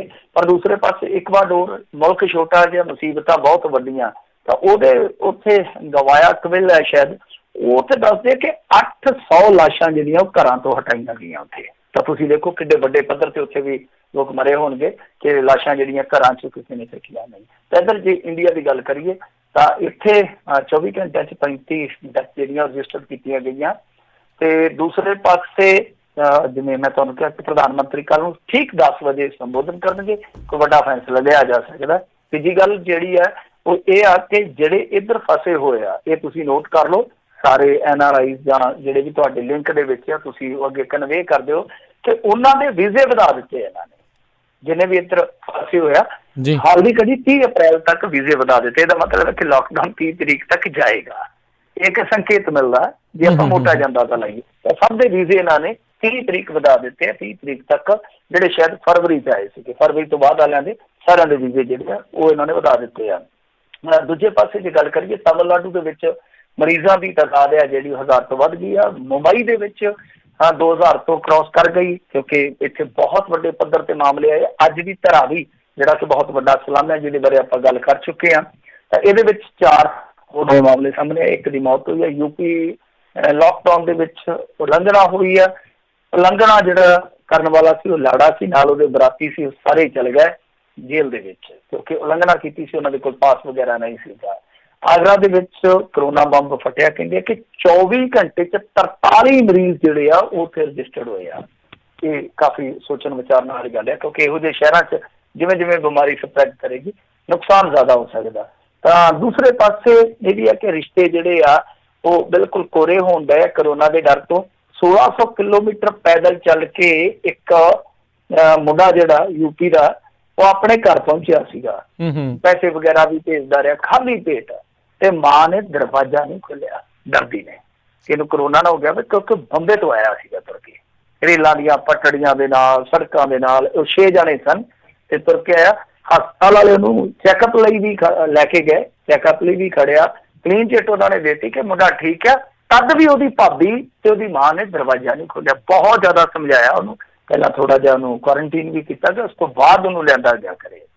ਤਾਂ ਤੁਸੀਂ ਦੇਖੋ ਕੈਸੀਆਂ ਖਬਰਾਂ ਆ ਰਹੀਆਂ, ਕੈਸੀਆਂ ਭਿਆਨਕ ਖਬਰਾਂ ਆ ਰਹੀਆਂ। ਇਸੇ ਤਰ੍ਹਾਂ ਯੂਪੀ ਦੇ ਗੌਤਮ ਬੁੱਧ ਨਗਰ ਦੇ ਵਿੱਚ ਕੁਆਰੰਟੀਨ 'ਚ ਇੱਕ ਨੌਜਵਾਨ ਨੇ ਜਿਹੜੀ 7ਵੀਂ ਮੰਜ਼ਿਲ ਤੋਂ ਛਾਲ ਮਾਰ ਕੇ ਖੁਦਕੁਸ਼ੀ ਕਰ ਲਈ ਆ। ਤਾਂ ਇੱਧਰ ਜੇ ਆਪਾਂ ਗੱਲ ਕਰੀਏ ਪੰਜਾਬ ਦੀ, ਪੰਜਾਬ ਦੇ ਵਿੱਚ ਮਾਮਲੇ ਜਿਹੜੇ ਉਹ 175 ਦੇ ਕਰੀਬ ਹੈਗੇ ਆ, ਪੌਣੇ 200 ਦੇ ਕਰੀਬ ਤੁਸੀਂ ਗਿਣ ਕੇ ਚੱਲੋ, ਪੱਕਾ ਐਗਜ਼ੈਕਟ ਮੈਨੂੰ ਫਿਗਰ ਨਹੀਂ ਹੈ ਹੁਣ ਇਸ ਵੇਲੇ ਯਾਦ, ਤਾਂ ਪੌਣੇ 200 ਦੇ ਕਰੀਬ ਮਰੀਜ਼ ਆ। ਪਰ ਪੰਜਾਬ ਲਈ ਇੱਕ ਬਹੁਤ ਵੱਡੀ ਰਾਹਤ ਦੀ ਗੱਲ ਆ ਕਿ ਇੱਥੇ ਜਿੰਨੇ ਵੀ ਸਾਡੇ ਮਰੀਜ਼ ਆ ਕੁਛ ਰਿਕਵਰਡ ਹੋ ਰਹੇ ਆ, ਰਿਕਵਰੀ ਰੇਟ ਵੀ ਸਾਡੀ ਵੱਧ ਰਹੀ ਆ। ਸੈਕਿੰਡ ਚੀਜ਼ ਹੈ ਕੋਈ ਵੈਂਟੀਲੇਟਰ ਤੇ ਨਹੀਂ ਹੈ, ਸ਼ਾਇਦ ਇੱਕ ਪੇਸ਼ੈਂਟ ਤੇ ਹੀ ਵੈਂਟੀਲੇਟਰ ਤੇ ਆ। ਤਾਂ ਸਾਡੇ ਵਾਸਤੇ ਸੁੱਖ ਦਾ ਸਾਹ ਆ ਪੰਜਾਬੀਆਂ ਵਾਸਤੇ। ਔਰ ਮੈਨੂੰ ਲੱਗਦਾ ਕਿ ਜੇ ਪੰਜਾਬੀ 10 ਕੁ ਦਿਨ ਹੋਰ ਕੱਟ ਗਏ ਨਾ, 15 ਕੁ ਦਿਨ, ਤਾਂ ਪੰਜਾਬੀ ਜੰਗ ਜਿੱਤ ਜਾਂਦੇ। ਸਭ ਤੋਂ ਪਹਿਲਾਂ ਇੰਡੀਆ 'ਚ ਸ਼ਾਇਦ ਪੰਜਾਬੀ ਜਿਹੜੇ ਇਸ ਮਾਮਲੇ ਦੇ ਵਿੱਚ ਜੰਗ ਜਿੱਤ ਸਕਦੇ, ਮੌਕਾ ਹੈ ਇਹਨਾਂ ਦੇ ਕੋਲ ਕਿਉਂਕਿ ਕੇਸ ਜਿਹੜੇ ਆ ਕੱਲ ਵੀ ਘਟੇ ਸੀ, ਕੱਲ ਸਿਰਫ 9 ਸੀਗੇ ਕਿਉਂਕਿ ਪਿਛਲੇ ਦਿਨਾਂ 'ਚ ਆਪਾਂ ਦੇਖਿਆ 20, 9 ਸੀਗੇ। ਤਾਂ ਮੈਨੂੰ ਲੱਗਿਆ ਕਿ ਜੇ ਥੋੜਾ ਜਿਹਾ ਹੋਰ ਪਰਹੇਜ਼ ਕਰ ਲੈਣ ਤੇ ਬਚ ਸਕਦੇ ਆ। ਤੇ ਇੱਧਰ ਵਿਸਾਖੀ ਦਾ ਦਿਹਾੜਾ ਸੀਗਾ ਅੱਜ, ਜਿਹਨਾਂ ਗੁਰੂ ਘਰਾਂ ਦੇ ਵਿੱਚ ਰੌਣਕਾਂ ਹੁੰਦੀਆਂ ਸੀਗੀਆਂ ਜਾਂ ਕਹੀਏ ਕਿ ਸ਼ਹਿਬਰਾਂ ਲੱਗੀਆਂ ਹੁੰਦੀਆਂ ਸਨ ਖੁਸ਼ੀਆਂ ਦੀਆਂ, ਤਾਂ ਉੱਥੇ ਬਹੁਤ ਕਹਾਂਗੇ ਕਿ ਸੰਗਤ ਦੀ ਬਹੁਤ ਘਾਟ ਸੀਗੀ। ਤਾਂ ਚੰਗਾ ਕਿਉਂਕਿ ਅਕਾਲ ਤਖਤ ਦੇ ਜਥੇਦਾਰ ਸਾਹਿਬ ਨੇ ਪਹਿਲਾਂ ਕਿਹਾ ਸੀ। ਇਸ ਤਰ੍ਹਾਂ ਹੀ ਜਲਿਆਂਵਾਲਾ ਬਾਗ ਦੇ ਵਿੱਚ ਪਹਿਲੀ ਵਾਰ ਦੱਸਦੇ ਕਿ ਸਨਾਟੇ ਕੇ ਸ਼ਹੀਦਾਂ ਨੂੰ ਸ਼ਰਧਾਂਜਲੀ ਦਿੱਤੀ ਗਈ ਹੈ। ਇੱਕ ਐਸਾ ਦੌਰ ਹੈ ਜਿਹਦੇ ਵਿੱਚ ਬਹੁਤ ਸਾਰੀਆਂ ਚੀਜ਼ਾਂ ਸ਼ਾਇਦ ਅਸੀਂ ਕਦੇ ਅੱਜ ਤੋਂ 20-25 ਸਾਲ ਪਹਿਲਾਂ ਸੋਚੀਆਂ ਨਹੀਂ ਸਨ, ਉਹ ਵਾਪਰ ਰਹੀਆਂ ਹਨ। ਤਾਂ ਇਸੇ ਤਰ੍ਹਾਂ ਰਾਜਪਾਲ VP ਸਿੰਘ ਬਦਨੌਰ ਹੈ ਜਿਹੜੇ, ਉਹਨਾਂ ਨੇ ASI ਦਾ ਸਫਲ ਆਪਰੇਸ਼ਨ ਕਰਨ ਵਾਲੇ ਡਾਕਟਰਾਂ ਤੇ ਸਟਾਫ ਦਾ ਧੰਨਵਾਦ ਕੀਤਾ। ਤੁਹਾਨੂੰ ਪਤਾ ਹੀ ਹੈ ਕਿ ਨਿਹੰਗਾਂ ਦੀ ਜਿਹੜੀ ਪੁਲਿਸ ਵਾਲਿਆਂ ਦੇ ਨਾਲ ਹੋਈ ਸੀਗੀ, ਉਸ ਤੋਂ ਬਾਅਦ ਨਿਹੰਗਾਂ ਨੇ ਜੋ ਕੀਤਾ, ਜਿਹਦਾ ਹੱਥ ਵੱਢਿਆ ਗਿਆ ਸੀਗਾ, ਤਾਂ ਉਹਦੇ ਬਾਬਤ ਰਾਜਪਾਲ ਜੀ ਨੇ ਇਹ ਵਧਾਈ ਦਿੱਤੀ ਹੈ, ਧੰਨਵਾਦ ਕੀਤਾ। ਸ਼ਾਹਕੋਟ ਦੇ ਪਿੰਡ ਕੋਟਲਾ ਹੇਰਾ 'ਚ ਸਰਵੇ ਉਪਰੰਤ 39 ਘਰਾਂ ਨੂੰ ਇਕਾਂਤਵਾਸ ਕੀਤਾ ਗਿਆ। ਇੱਥੇ ਇੱਕ ਮਰੀਜ਼ ਪੋਜ਼ਿਟਿਵ ਆਇਆ ਅੱਜ, ਅਸਲ ਦੇ ਵਿੱਚ ਔਰਤ ਸੀਗੀ ਤਾਂ ਉਸ ਤੋਂ ਬਾਅਦ 39 ਘਰਾਂ ਨੂੰ ਕੁਆਰੰਟੀਨ ਕਰ ਦਿੱਤਾ ਗਿਆ। ਲੁਧਿਆਣਾ ਦੇ ਵਿੱਚ ACP ਜਿਹੜੇ ਉੱਥੋਂ ਦੇ ਸੀਗੇ ਉਹ ਪੋਜ਼ਿਟਿਵ ਪਾਏ ਗਏ। ਉਸ ਤੋਂ ਬਾਅਦ ਉਹਨਾਂ ਦੇ ਜਿਹੜੇ ਇਨ ਟੱਚ ਸੀਗੇ 16 ਦੇ ਕਰੀਬ ਮੁਲਾਜ਼ਮ ਜਿਹੜੇ ਉਹਨਾਂ ਨੂੰ ਵੀ ਕੁਆਰੰਟੀਨ ਕਰ ਦਿੱਤਾ ਗਿਆ। ਜਲੰਧਰ 'ਚ ਕਰੋਨਾ ਦੇ 2 ਹੋਰ ਮਰੀਜ਼ ਆਏ ਆ। ਖਾਂਸੀ ਤੋਂ ਪੀੜਤ ਇੱਕ ਵਿਅਕਤੀ ਦੀ ਜਲੰਧਰ 'ਚ ਮੌਤ ਵੀ ਹੋਈ ਆ। ਵਿਧਾਇਕ ਬਾਬਾ ਹੈਨਰੀ ਜਿਹੜੇ ਕਿ ਅਵਤਾਰ ਹੈਨਰੀ ਦੇ ਸਪੁੱਤਰ ਆ ਉਹ ਤੇ ਉਹਨਾਂ ਦੇ ਮੈਂਬਰ ਜਿਹੜੇ ਪਰਿਵਾਰ ਦੇ ਉਹਨਾਂ ਦੀ ਸਾਰਿਆਂ ਦੀ ਰਿਪੋਰਟ ਆਈ ਹੈ ਨੈਗੇਟਿਵ ਆਈ ਹੈ। ਉਹਨਾਂ ਲਈ ਰਾਹਤ ਦੀ ਖਬਰ ਆ। ਤੇ ਇਸੇ ਤਰ੍ਹਾਂ ਕਰਫਿਊ ਦੀ ਉਲੰਘਣਾ ਕਰਨ ਤੇ ਕੋਈ ਸਾਬਕਾ ਬੀਬੀ ਸਰਪੰਚ ਸੀ ਉਹਦੇ ਸਮੇਤ 3 ਦਰਜਨ ਤੋਂ ਵੱਧ ਮਾਮਲੇ ਜਿਹੜੇ ਆ ਇਕੱਲੇ ਅਜਨਾਲਾ ਏਰੀਏ 'ਚ ਦਰਜ ਕੀਤੇ ਗਏ ਆ। ਇਸ ਤੋਂ ਇਲਾਵਾ ਕੈਨੇਡਾ ਤੋਂ ਆਪਣੇ 2 ਬੱਚਿਆਂ ਨਾਲ ਆਈ ਇੱਕ ਔਰਤ ਗਾਇਬ ਆ। ਇਹ ਹੈਰਾਨਗੀ ਦੀ ਗੱਲ ਆ। 12 ਮਾਰਚ ਨੂੰ ਇੱਥੇ ਪਹੁੰਚੀ ਸੀ ਦਿੱਲੀ ਹਵਾਈ ਅੱਡੇ ਤੋਂ। ਜੰਡਿਆਲਾ ਲਾਗੇ ਦਾ ਸ਼ਾਇਦ ਇਹ ਮਾਮਲਾ ਹੈ। ਉਹ ਕਹਿੰਦੇ ਆ ਕਿ ਉਹ ਔਰਤ 2 ਬੱਚਿਆਂ ਸਮੇਤ ਗਾਇਬ ਆ। ਇਹ ਵੱਡੀ ਗੱਲ ਆ। ਜਦ ਕਰੋਨਾ ਦੇ ਦਰਮਿਆਨ ਦੂਸਰੀਆਂ ਖਬਰਾਂ ਆ ਰਹੀਆਂ ਤਾਂ ਉਸੇ ਦੌਰ ਦੇ ਵਿੱਚ ਇਸ ਤਰ੍ਹਾਂ ਦੀ ਖਬਰ ਹੋਣਾ ਆਪਣੇ ਆਪ ਦੇ ਵਿੱਚ ਹੈਰਾਨ ਕਰਦਾ ਹੈ। ਹੁਣ ਪਤਾ ਨਹੀਂ ਇਹ ਆਪ ਚਲੇ ਗਏ ਕਿਤੇ ਜਾਂ ਕੋਈ ਹੋਰ ਮਿਸਹੈਪਨਿੰਗ ਹੋਈ ਆ। ਇਹ ਜਾਂਚ ਪੜਤਾਲ ਦਾ ਵਿਸ਼ਾ। ਬੁਲਾਡਾ ਦੇ ਵਿੱਚ 6 ਪੋਜ਼ਿਟਿਵ ਲੋਕਾਂ ਨਾਲ ਜਿਨ੍ਹਾਂ ਨੇ ਮੇਲ ਮਿਲਾਪ ਕੀਤਾ ਸੀ ਉਹਨਾਂ ਦੇ ਵਿੱਚੋਂ 39 ਚੋਂ 37 ਦੀ ਰਿਪੋਰਟ ਨੈਗੇਟਿਵ ਆਈ ਹੈ। ਰਾਹਤ ਵਾਲੀ ਗੱਲ ਆ। ਫਿਰ ਚੰਡੀਗੜ੍ਹ ਦੇ ਵਿੱਚ ਬਿਨਾਂ ਮਾਸਕ ਪਾਰਕ 'ਚ ਕੁੱਤਾ ਘੁਮਾਉਣ ਵਾਲੇ ਦੀ ਧਮੀਰੀ ਘੁਮਾ ਦਿੱਤੀ। ਪੁਲਿਸ ਨੇ FIR ਦਰਜ ਕਰ ਲਈ ਹੈ ਕਿ ਤੁਸੀਂ ਬਿਨਾਂ ਮਾਸਕ ਤੋਂ ਕੁੱਤਾ ਘੁਮਾਉਣ ਕਿਉਂ ਆਏ, ਤਾਂ ਚੱਕਰੀ ਘੁਮਾ ਦਿੱਤੀ ਆ। ਇਸੇ ਤਰ੍ਹਾਂ ਹੀ ਇੱਕ ਵੱਡੀ ਖਬਰ ਆ ਕਿ ਜਿਹੜੇ ਡਾਕਟਰ ਓਬਰਾਏ ਆ ਜੋ ਕਾਫੀ ਵਧੀਆ ਸੋਸ਼ਲ ਵਰਕਰ ਆ ਉਹਨਾਂ ਨੇ ਕਾਫੀ ਸਾਜੋ ਸਮਾਨ ਜਿੱਦਾਂ ਮਾਸਕ ਲਾ ਲਓ, ਗਲਵਜ਼ ਲਾ ਲਓ, ਹੋਰ PPE ਵਗੈਰਾ ਉਹਨਾਂ ਨੇ ਕਾਫੀ ਮਾਤਰਾ 'ਚ ਵੰਡਿਆ। ਨਵਜੋਤ ਸਿੰਘ ਸਿੱਧੂ ਨੇ ਵੀ ਅੱਜ ਡਾਕਟਰਾਂ ਨੂੰ ਇਹ ਸਮਾਨ ਮੁਹੱਈਆ ਕਰਵਾਇਆ। ਤਾਂ ਇਸੇ ਤਰ੍ਹਾਂ ਜਿਹੜੇ ਹੈਗੇ ਤ੍ਰਿਪਤਰਜਿੰਦਰ ਸਿੰਘ ਬਾਜਵਾ ਉਹਨਾਂ ਨੇ ਵੀ ਤਨਖਾਹ ਦਾ 30% ਹਿੱਸਾ ਜਿਹੜਾ ਮੁੱਖ ਮੰਤਰੀ ਰਾਹਤ ਕੋਸ਼ ਦੇ ਵਿੱਚ ਦੇਣ ਦਾ ਫੈਸਲਾ ਕੀਤਾ। ਸਵਾਗਤ ਕਰਨਾ ਚਾਹੀਦਾ। ਅੱਛੀਆਂ ਖਬਰਾਂ ਵੀ ਆ ਰਹੀਆਂ ਨੇ ਪਰ ਬੇਨਤੀ ਆ ਕਿ ਤੁਸੀਂ ਇਸ ਤਰ੍ਹਾਂ ਕਰੋ ਕਿ ਜਿਹੜੀ ਬੇਸਿਕ ਤਨਖਾਹ ਤੁਹਾਡੀ ਉਹ ਤੇ 25,000 ਆ 30% ਦਿਓਗੇ ਤੇ ਗੱਲ ਜਿਹੜੀ ਆ ਉਹ ਜਚਣੀ ਜੀ ਨਹੀਂ। ਜੇ ਕਰਨਾ ਹੀ ਆ ਤੇ ਤੁਸੀਂ ਆਪਣਾ ਇਨਕਮ ਟੈਕਸ ਹੀ ਛੱਡ ਦਿਓ। ਉਹ 90,000 ਸਾਲ ਦਾ ਇੱਕ ਵਿਧਾਇਕ ਦਾ ਟੈਕਸ ਹੈ ਜਿਹੜਾ ਉਹ ਜਨਤਾ ਦੀ ਜੇਬ 'ਚ ਜਾਂਦਾ। ਤਾਂ ਮੇਰੇ ਖਿਆਲ ਦੇ ਨਾਲ ਇਹ ਸਭ ਤੋਂ ਵੱਡਾ ਜੇ ਕਹੀਏ ਤਾਂ ਇਸ ਸਮੇਂ ਯੋਗਦਾਨ ਹੋਏਗਾ ਕਿ ਤੁਸੀਂ ਆਪਣਾ ਜਿਹੜਾ ਇਨਕਮ ਟੈਕਸ ਹੈ ਆਪਣੀ ਜੇਬ 'ਚ ਆਪ ਭਰ ਲਓ। ਜੀ ਮਿੰਟੂ ਜੀ ਜਿਹੜੇ ਆંકੜਿਆਂ ਦੀ ਤੁਸੀਂ ਗੱਲ ਕੀਤੀ ਸੀ ਤੇ ਮੈਂ ਦੇਖ ਰਿਹਾ ਸੀਗਾ ਅਜੇ 2 ਲੱਖ ਤੋਂ ਘੱਟ ਟੈਸਟਿੰਗ ਹੋਈ ਆ। ਕੀ ਐਡੀ ਜਲਦੀ ਵਿਆਪਕ ਪੱਧਰ ਦੇ ਉੱਤੇ ਟੈਸਟਿੰਗ ਨਾ ਕਰਕੇ ਤੇ ਇਹ ਆਖ ਦੇਣਾ ਵੀ ਆਪਾਂ ਹੁਣ ਜਿਹੜਾ ਖੋਲ੍ਹਣ ਵੱਲ ਨੂੰ ਕੰਮ ਜਿਹੜਾ ਕਦਮ ਚੁੱਕਾਂਗੇ ਕਿਤੇ ਭਾਰਤੀ ਲੋਕਾਂ ਦੀ ਜਾਨ ਦੇ ਨਾਲ ਖੇਡਣ ਵਾਲੀ ਗਲਤ ਨਹੀਂ। ਦੇਖੋ ਬਹੁਤ ਵੱਡੇ ਪੱਧਰ ਤੇ ਚਰਚਾ ਹੋਏਗੀ। ਐਸਾ ਫੈਸਲਾ ਜਿਹੜਾ ਉਹ ਯਕਦਮ ਨਹੀਂ ਬਣਾਇਆ ਜਾਏਗਾ। ਠੀਕ ਹੈ, ਯਕਦਮ ਕੁਛ ਕਰ ਲੈਣਗੇ, ਕੋਈ ਨਾ ਕੋਈ ਪਲੈਨਿੰਗ ਲੈ ਕੇ ਆਉਣਗੇ। ਹੁਣ ਕੀ ਪਲੈਨਿੰਗ ਹੋ ਸਕਦੀ ਆ ਉਹ ਆਪਾਂ ਨੂੰ ਪਤਾ ਲੱਗੂਗਾ ਜਦੋਂ ਇੰਪਲੀਮੈਂਟ ਹੋਊਗੀ। ਤਾਂ ਗੱਲ ਇਹ ਆ ਕਿ ਦੇਖੋ ਹੁਣ 2.25 ਲੱਖ ਤੇ ਪਹੁੰਚ ਗਏ ਕੁਛ ਦਿਨਾਂ ਦੇ ਅੰਦਰ ਅੰਦਰ ਹੀ, ਕਿਉਂਕਿ ਪਹਿਲਾਂ ਤੇ 47,000 ਤੇ ਹੀ ਰਹੇ ਆ। ਮੈਂ ਦੇਖਦਾ ਪਿਆ ਸੀ 2-3 ਅਪ੍ਰੈਲ ਤੱਕ ਵੀ ਇਹ 50,000 ਨੂੰ ਕ੍ਰਾਸ ਨਹੀਂ ਸੀ ਕਰ ਸਕੇ। ਉਸ ਤੋਂ ਬਾਅਦ ਯਕਦਮ ਦੇਖ ਲਓ ਹੁਣ 2.25 ਲੱਖ ਤੇ ਆ ਗਿਆ। ਤਾਂ ਲੈ ਜਾਣਗੇ ਅੱਗੇ ਵੀ ਟੈਸਟਿੰਗ ਦਾ ਘੇਰਾ ਲੈ ਜਾਣਗੇ। ਪਰ ਜੇ ਇਸ ਤਰ੍ਹਾਂ ਦਾ ਲਾਕਡਾਊਨ ਰਹਿੰਦਾ ਹੁਣ ਦੇਖੋ ਗੱਲ ਇਹ ਆ ਕਿ ਤੁਹਾਨੂੰ ਇਸ ਤਰ੍ਹਾਂ ਦੀਆਂ ਗਤੀਵਿਧੀਆਂ ਜਿਹੜੀਆਂ ਆਰਥਿਕਤਾ ਦੇ ਨਾਲ ਜੁੜੀਆਂ ਉਹ ਕਰਨੀਆਂ ਪੈਣਗੀਆਂ। ਕਦ ਤੱਕ ਤੁਸੀਂ ਲਾਕਡਾਊਨ ਰੱਖੋਗੇ? ਇਹ ਬਹੁਤ ਵੱਡੀ ਸਮੱਸਿਆ। ਹਾਂ, ਉਹਨੂੰ ਤੁਸੀਂ ਕਿਸ ਤਰ੍ਹਾਂ ਲਾਗੂ ਕਰਨਾ ਹੈ ਇਹ ਬਹੁਤ ਵੱਡਾ ਚੈਲੰਜ ਰਹੇਗਾ। ਦੋਵੇਂ ਚੀਜ਼ਾਂ ਵੇਖਣੀਆਂ ਪੈਣਗੀਆਂ। ਪਰ ਮੈਂ ਕਹਿੰਦਾ ਕਿ ਦੇਖੋ ਇਕੋਨਮੀ ਤਾਂ ਤੁਹਾਡੀ ਪਹਿਲਾਂ ਹੀ ਉਹ ਗਈ ਹੋਈ ਸੀ ਗਰਦ ਦੇ ਵਿੱਚ।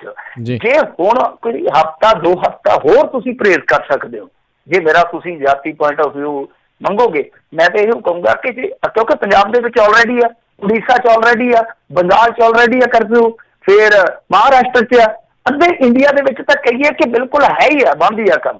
ਤੇ ਜੇ ਤੁਸੀਂ ਹੋਰ 15 ਦਿਨ ਕਰ ਲੋਗੇ, ਟੈਸਟਿੰਗ ਵਿਆਪਕ ਪੱਧਰ ਤੇ ਕਰੋ, ਹਾਂ ਜਿਹੜੇ ਯੂਨਿਟ ਤੁਸੀਂ ਚਲਾ ਸਕਦੇ ਹੋ ਚਲਾ ਲਵੋ, ਤਾਂ ਇਹ ਮੇਰੇ ਖਿਆਲ ਦੇ ਨਾਲ ਗੁੱਡ ਹੋਏਗਾ। ਤੇ ਜੇ ਕੋਈ ਦਬਾਅ ਹੈ ਤੁਹਾਡੇ ਤੇ ਕਿ ਹੁਣ ਅਸੀਂ ਆਰਥਿਕ ਤੌਰ ਤੇ ਬਿਲਕੁਲ ਟੁੱਟ ਜਾਵਾਂਗੇ, ਬਾਅਦ 'ਚ ਕੀ ਕਰੇਗਾ ਮੁਲਕ? ਤੇ ਜੇ ਉੱਥੇ ਕੋਈ ਫੈਸਲਾ ਗਲਤ ਹੋ ਜਾਂਦਾ ਤਾਂ ਉਹਦੇ 'ਚ ਸਭ ਤੋਂ ਪਹਿਲਾ ਨੁਕਸਾਨ ਮੇਰੇ ਖਿਆਲ ਦੇ ਨਾਲ ਲੋਕਾਂ ਦਾ, ਤੇ ਦੂਸਰਾ ਜੇ ਕਿਸੇ ਦਾ ਹੋਇਆ ਸਭ ਤੋਂ ਵੱਡਾ ਨਰਿੰਦਰ ਮੋਦੀ ਦਾ ਹੋਇਆ। ਜੀ ਅਗਲੀ ਜਿਹੜੀ ਗੱਲ ਕਰਦੇ ਕਹਿੰਦੇ ਕਰੋਨਾ ਦੇ ਮੱਦੇਨਜ਼ਰ ਕੈਪਟਨ ਨੇ ਹੁਣ ਕੱਲ੍ਹ ਬੁਲਾਈ ਆ ਸਰਬ ਪਾਰਟੀ ਬੈਠਕ। ਹਾਂਜੀ, ਇਹਨਾਂ ਨੇ ਸਰਬ ਪਾਰਟੀ ਬੈਠਕ ਬੁਲਾਈ ਆ। ਔਰ ਸਰਬ ਪਾਰਟੀ ਬੈਠਕ ਦਾ ਆਈਡੀਆ ਜਿਹੜਾ ਸੀਗਾ ਉਹ ਸੁਖਬੀਰ ਸਿੰਘ ਬਾਦਲ ਨੇ ਪਿਛਲੇ ਹਫ਼ਤੇ ਦੇ ਦਿੱਤਾ ਸੀਗਾ, ਮਤਲਬ ਕਿ 6-7 ਦਿਨ ਪਹਿਲਾਂ ਹੀ। ਉਦੋਂ ਇਹਨਾਂ ਨੇ ਆਖਿਆ ਸੀ ਨਾ ਲੋੜ ਆ ਤੇ ਨਾ ਇਸ ਵੇਲੇ ਸਮਾਂ। ਹੁਣ ਸਮਾਂ ਵੀ ਹੋ ਗਿਆ ਤੇ ਲੋੜ ਵੀ ਹੋ ਗਈ। ਤਾਂ ਵਧੀਆ ਗੱਲ ਆ, ਚਲੋ ਇਹ ਕੱਲ੍ਹ ਨੂੰ ਵਿਚਾਰਾਂ ਕਰਨਗੇ। ਉਸ ਤਰ੍ਹਾਂ ਇਹਨਾਂ ਨੇ ਵੀਡੀਓ ਕਾਨਫਰੰਸ ਰਾਹੀਂ ਹੀ ਇੱਕ ਦੂਜੇ ਦੇ ਨਾਲ ਰਾਬਤਾ ਕਰਨਾ ਠੀਕ ਆ। ਤੇ ਦੇਖੋ ਗੱਲ ਇਹ ਆ ਕਿ ਹੁਣ ਜਿਹੜੇ ਲੀਡਰ ਤੇ ਆਪਣਾ ਪੁਆਇੰਟ ਆਫ ਵਿਊ ਡਿਬੇਟਸ ਦੇ ਵਿੱਚ ਵੀ ਦਿੱਤੀ ਜਾਂਦੇ ਆ। ਉਹ ਆਪੋ ਆਪਣੇ ਬਿਆਨ ਜਿਹੜੇ ਆ ਉਹ ਫੈਕਸ ਕਰਤੇ ਜਾਂ ਈਮੇਲ ਕਰ ਦਿੱਤੇ, ਅਖਬਾਰਾਂ 'ਚ ਵੀ ਛਪਾਈ ਜਾਂਦੇ ਆ। ਗੱਲ ਇਹ ਆ, ਮੈਂ ਤੇ ਇਹਨਾਂ ਨੂੰ ਆਈਡੀਆ ਦਿੱਤਾ ਸੀਗਾ, ਸੁਝਾਅ ਦਿੱਤਾ ਸੀਗਾ ਕਿ ਭਾਈ ਇਸ ਤਰ੍ਹਾਂ ਕਰੋ, ਤੁਹਾਡੇ ਸਾਰਿਆਂ ਦੇ ਹੀ ਇਸ ਵੇਲੇ IT ਸੈੱਲ ਹੈਗੇ ਆ, ਸਾਰਿਆਂ ਦੇ ਹੀ ਤੇਜ ਆ, ਤੁਸੀਂ ਲੋਕਾਂ ਦੀਆਂ ਪਹਿਲਾਂ ਮੁਸ਼ਕਲਾਂ ਜਾਣ ਲਓ। ਇੱਥੇ ਬਹੁਤ ਸਾਰੇ ਮਾਵਾਂ ਦੇ ਪੋਤੇ ਜਿਹੜੇ ਬਾਹਰਲੀਆਂ ਸਟੇਟਾਂ 'ਚ ਫਸੇ ਪਏ ਆ, ਜਿਹੜੇ ਕਾਰੋਬਾਰੀ ਆ ਉਹ ਪਿੱਟੀ ਜਾਂਦੇ, ਨਿੱਕੇ ਕਾਰੋਬਾਰੀ, ਕਿ ਵੱਡੇ ਪਲੇਅਰ ਕਮਾਈ ਕਰੀ ਜਾਂਦੇ, ਛੋਟੇ ਪਲੇਅਰ ਸਾਰੀ ਗੇਮ 'ਚੋਂ ਬਾਹਰ ਆ। ਮਿਡਲ ਕਲਾਸ ਅੱਡ ਹੁਣ ਭੜਕੀ ਜਾਂਦਾ ਕਿ ਭਾਈ ਸਾਨੂੰ ਤਾਂ ਧੋ ਰਗੜੀ ਜਾਂਦੇ ਹੋ। ਲੋਅਰ ਕਲਾਸ ਅੱਡ ਫਿਕਰਮੰਦ ਆ ਕਿ ਕਦੋਂ ਭਾਈ ਦਿਹਾੜੀ ਦੱਪਾ ਚੱਲੂਗਾ, ਅਸੀਂ ਲੂਣ ਮਿਰਚ ਲੈਂਦੇ ਹਾਂ, ਕੋਈ 4 ਦਿਨ ਦਾ 5 ਦਿਨ ਦਾ ਜੁਗਾੜ ਕਰਦੇ, 4-5 ਦਿਨਾਂ ਬਾਅਦ ਫੇਰ ਮੁਸੀਬਤ ਆ ਸਾਡੇ ਗੱਲ। ਤਾਂ ਹਰੇਕ ਕਲਾਸ ਦਾ ਇੱਕ ਦਰਦ ਆ।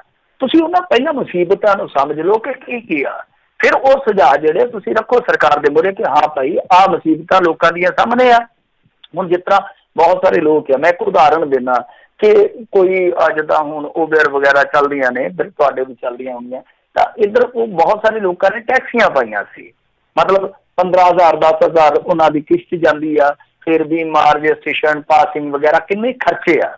ਹੁਣ 1 ਮਹੀਨਾ ਤੇ ਕੋਈ ਬੰਦਾ ਇਸ ਤਰ੍ਹਾਂ ਦਾ ਜਿਹਦੀ ਟੈਕਸੀ ਚੱਲਦੀ ਆ, ਕੋਈ 1 ਮਹੀਨੇ ਦਾ ਤਾਂ ਜੁਗਾੜ ਕਰਕੇ ਰੱਖੂਗਾ, ਉਹਦਾ ਮਹੀਨਾ ਲੰਘ ਗਿਆ ਘਰ ਬੈਠੇ ਦਾ, ਰਾਸ਼ਨ ਪਾਣੀ ਵੀ ਲੰਘ ਗਿਆ, ਚਲੋ ਕਦੀ ਕਿਸ਼ਤ ਵੀ ਭਰ ਦੂਗਾ। ਹੁਣ ਦੂਜੇ ਮਹੀਨੇ 'ਚ ਜੇ ਤੁਸੀਂ ਜਾਓਗੇ ਤਾਂ ਤੁਹਾਨੂੰ ਇਹਦੇ ਬਾਰੇ ਵੀ ਪਲੈਨਿੰਗ ਕਰਨੀ ਪਊਗੀ। ਮੋਦੀ ਸਾਹਿਬ ਪਲੈਨਿੰਗ ਅੱਡ ਕਰ ਰਹੇ ਆ, ਉਹਨਾਂ ਨੇ ਆਪਣੀ ਸਿਰਦਰਦੀ ਵਧਾਈ ਹੋਈ ਹੈ, ਜਿਵੇਂ ਆਪਾਂ ਕਿਹਾ ਕਿ ਉਹ ਦੁਬਿਧਾ 'ਚ ਆ, ਉਹ ਦੱਸੀ ਜਾਂਦਾ, ਉਹ ਪਤਾ ਲੱਗੀ ਜਾਂਦਾ ਕੋਈ ਇਸ ਵੇਲੇ ਦਬਾਅ ਦੇ ਵਿੱਚ ਹੈ। ਤਾਂ ਇੱਕ ਦਬਾਅ ਤੁਹਾਡੇ ਤੇ ਵੀ ਹੈ ਕਿ ਤੁਸੀਂ ਕੀ ਕਰਨਾ ਆਪਣੀ ਸਟੇਟ ਦਾ, ਕੀ ਸੋਚਿਆ ਤੁਸੀਂ। ਤਾਂ ਇਹ ਸਮੱਸਿਆਵਾਂ ਜਿਹੜੀਆਂ ਤੁਹਾਡੀਆਂ ਨੇ ਉਹ ਲੋਕਾਂ ਤੋਂ ਜੇ ਆਉਣਗੀਆਂ ਤਾਂ ਬਿਹਤਰ ਢੰਗ ਨਾਲ ਤੁਸੀਂ ਅੱਗੇ ਪਹੁੰਚ ਸਕਦੇ ਹੋ। ਇੱਕ ਵਧੀਆ ਵਿਜ਼ਨ ਬਣ ਸਕਦਾ ਕਿ ਹਾਂ ਭਾਈ ਅਸੀਂ ਜਿਹੜਾ ਰੋਡਮੈਪ ਲੈ ਕੇ।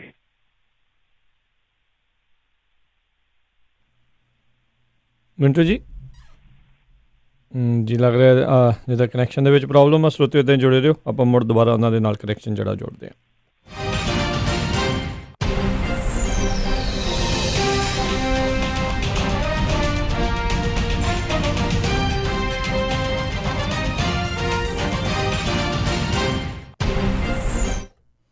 ਜੀ ਮਿੰਟੂ ਜੀ। ਹਾਂਜੀ ਮਾੜਾ ਜਿਹਾ ਮੈਨੂੰ ਦੱਸ ਦਿਓ ਕਿੱਥੇ। ਜੀ ਬਿਲਕੁਲ, ਇੱਕ ਅੱਧਾ ਮਿੰਟ ਪਿੱਛੋਂ ਜਿਹੜਾ ਤੁਸੀਂ ਗੱਲ ਸ਼ੁਰੂ ਕਰ ਦਿਓ ਜੀ। ਹਾਂਜੀ, ਮੈਂ ਇਹ ਗੱਲ ਕਰ ਰਿਹਾ ਸੀਗਾ ਕਿ ਤੁਸੀਂ ਲੋਕਾਂ ਦੀਆਂ ਮੁਸੀਬਤਾਂ ਜਾਣ ਲਵੋ। ਕਿ ਹੁਣ ਜਿੱਦਾਂ ਮੈਂ ਗੱਲ ਕਰਦਾ ਸੀਗਾ ਕਿ ਕੋਈ ਵੀ ਬੰਦਾ ਜਿਹਦਾ ਟੈਕਸੀ ਹੈ ਜਾਂ ਉਹਦਾ ਟਰੱਕ ਹੈ, ਛੋਟਾ ਮੋਟਾ ਟਰਾਂਸਪੋਰਟ ਦਾ ਕੋਈ ਵੀ ਕਾਰੋਬਾਰ ਹੈ, ਇਹ ਕਦੀ ਕਿਸ਼ਤ ਕੱਢ ਲੂਗਾ, ਅਗਲੀ ਕਿਸ਼ਤ ਕਿੱਥੋਂ ਕੱਢੂਗਾ ਅਗਲੇ ਮਹੀਨੇ ਦੀ, ਕਿਉਂਕਿ ਸਾਰਾ ਵਹੀਕਲ ਵਗੈਰਾ ਜਾਮ ਆ, ਸਭ ਕੁਛ ਚੱਕਾ ਜਾਮ ਹੋਇਆ ਪਿਆ, ਘਰ ਦਾ ਰਾਸ਼ਨ ਪਾਣੀ ਵੀ ਆ, ਮਿਡਲ ਕਲਾਸ ਵੀ ਆ, ਛੋਟਾ ਵਪਾਰੀ ਵੀ ਆ, ਦੁਕਾਨਦਾਰ ਵੀ ਆ, ਕਿਸਾਨ ਦੀ ਅੱਡ ਹੁਣ ਦਿੱਤਾ ਵਧੀ ਪਈ ਆ, ਮਜ਼ਦੂਰ ਦੀ ਅੱਡ ਸਮੱਸਿਆ।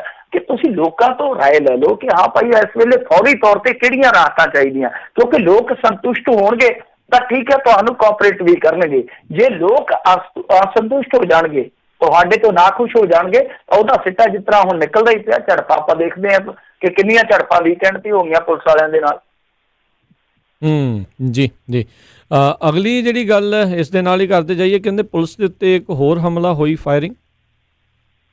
ਦੇਖੋ ਜਿਹੜਾ ਹਮਲਾ ਨਿਹੰਗਾਂ ਵਾਲਾ ਸੀ ਉਹਦੇ ਬਾਰੇ ਤੇ ਸਾਰਾ ਤੁਸੀਂ ਵੇਖ ਹੀ ਲਿਆ ਹੋਣਾ, ਚੀਰਫਾੜ ਵੀ ਹੋ ਗਈ ਆ ਖਬਰਾਂ ਦੀ, ਤਾਂ ਪੁਰਾਣਾ ਮਾਮਲਾ ਹੋ ਗਿਆ ਕਹਿ ਸਕਦੇ ਹਾਂ ਖਬਰਾਂ ਦੀ ਦੁਨੀਆ 'ਚ।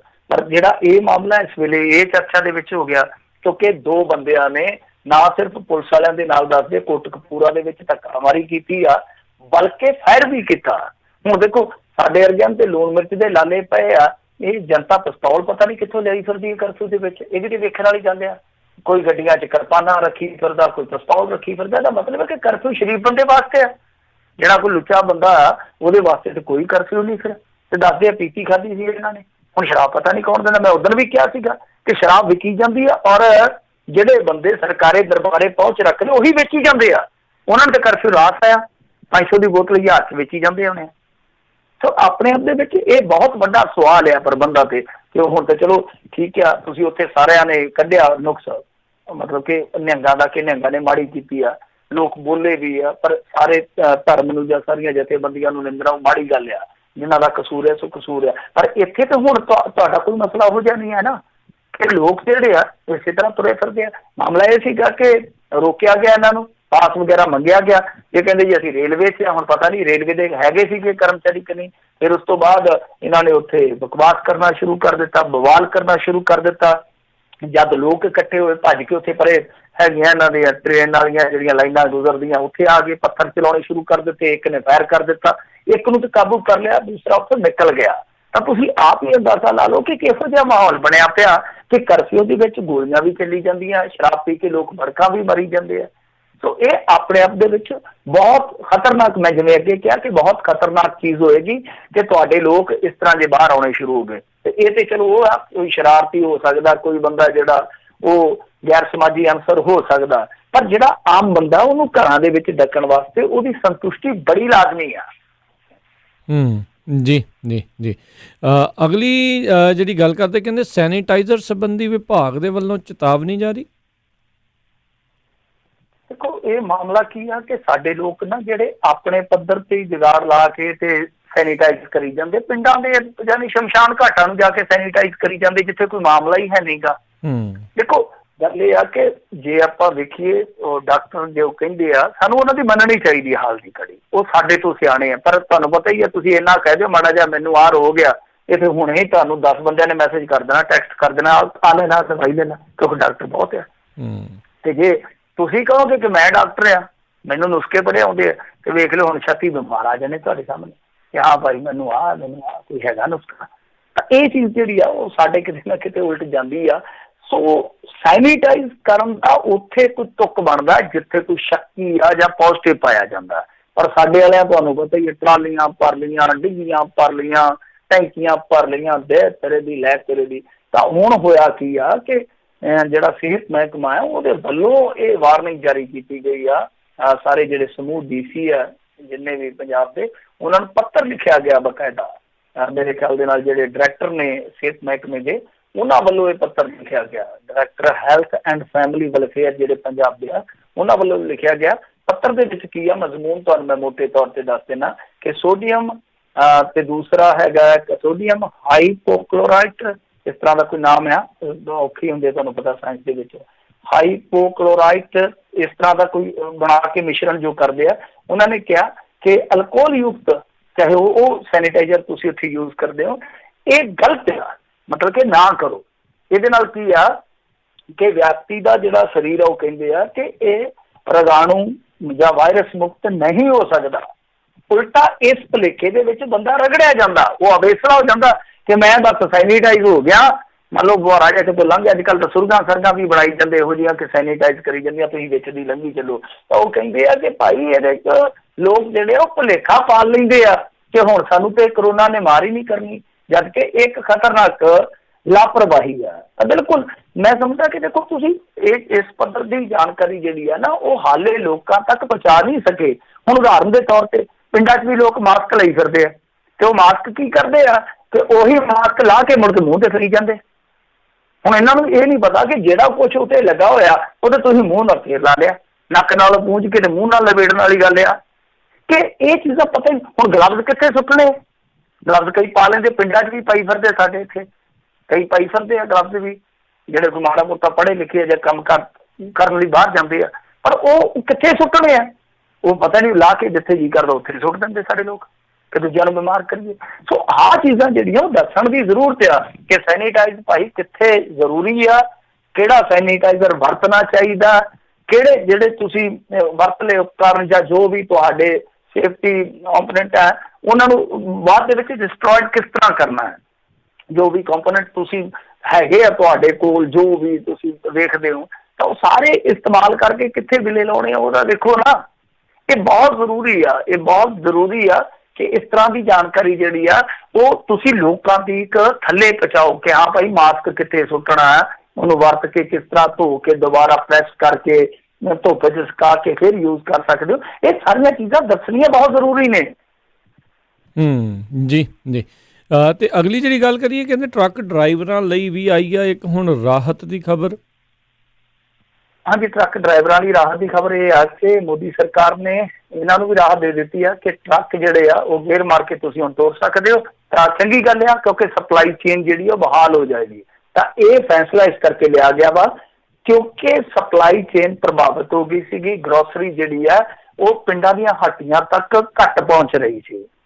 ਮੇਰਾ ਇੱਕ ਦੋਸਤ ਆ ਹੱਟੀ ਵਾਲਾ, ਉਹਨੇ ਬਕਾਇਦਾ ਸੁਨੇਹਾ ਘੱਲਿਆ ਕਿ ਹੁਣ ਜੇ ਬਸ ਤੁਸੀਂ ਆਪਦਾ ਸੌਦਾ ਪੱਤਾ ਜੋੜਨਾ ਥੋੜੇ ਦਿਨਾਂ ਦਾ ਤੇ ਭਾਈ ਲੈ ਲਓ, ਬਾਅਦ ਦੇ ਵਿੱਚ ਕੰਮ ਬੰਦ ਹੋ ਜਾਣਾ। ਸਪਲਾਈ ਚੇਨ ਜਿਹੜੀ ਆ ਉਹ ਬਹਾਲ ਨਹੀਂ ਹੋ ਪਾ ਰਹੀ। ਤੇ ਇਹ ਵਾਕਈ ਫਿਕਰਮੰਦੀ ਵਾਲੀ ਗੱਲ ਹੈ ਕਿ ਇੱਕ ਤੇ ਪੈਸੇ ਧੇਲੇ ਨਹੀਂ, ਉਹ ਬੰਦਾ ਇਹਨਾਂ ਦਿਨਾਂ 'ਚ ਤੰਗ ਆ, ਤੇ ਦੂਜਾ ਇਹ ਦਬਾਅ ਬਣ ਜਾਣਾ ਕਿ ਹਾਂ ਭਾਈ ਕੋਈ 15-20 ਦਿਨ ਦਾ ਇਕੱਠਾ ਸਮਾਨ ਰੱਖਣਾ ਪਊ। ਤੀਜੀ ਗੱਲ ਇਹ ਆ ਕਿ ਸਮਾਨ ਮਿਲ ਮਹਿੰਗਾ ਰਿਹਾ ਆਮ ਰੇਟਾਂ ਦੇ ਨਾਲੋਂ।